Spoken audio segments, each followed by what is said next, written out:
দেশের বাজারে তরলীকৃত পেট্রোলিয়াম গ্যাসের দাম কেজিতে ৩২ টাকা ৩০ পয়সা বাড়ানো হয়েছে। সেই হিসাবে ১২ কেজি সিলিন্ডারের দাম ৩৮৭ টাকা বেড়ে ১,৭২৮ টাকা দাঁড়িয়েছে। আন্তর্জাতিক বাজারে মূল্য বৃদ্ধি পাওয়ায় এপ্রিল মাসের জন্য এই দাম নির্ধারণ করা হয়েছে বলে জানিয়েছে বাংলাদেশ এনার্জি রেগুলেটরি কমিশন। আজ বৃহস্পতিবার এক সংবাদ সম্মেলনে এলপিজির নতুন দাম ঘোষণা করেন বিইআরসির চেয়ারম্যান জালাল আহমেদ। তিনি জানান, আজ সন্ধ্যা ৬টা থেকে নতুন এই দাম কার্যকর হবে।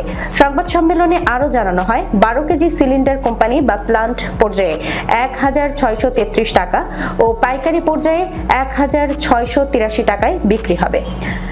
রেটিকুলেটেড পদ্ধতিতে তরল অবস্থায় সরবরাহ করা বেসরকারি এলপিজির ভোক্তা পর্যায়ে মূসক সহ প্রতি কেজি ১৪০.29 টাকায় বিক্রি হবে, যা আগের মাসে ১০৭ টাকা ৯৯ পয়সা ছিল।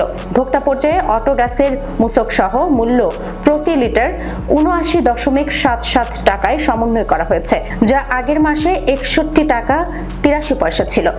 বিইআরসির চেয়ারম্যান জানান, এপ্রিল মাসের জন্য সৌদি আরামকো ঘোষিত প্রোপেন ও বিউটেনের গড় মূল্য প্রতি টন $782.50, যা আগের মাসে $541.75 ছিল।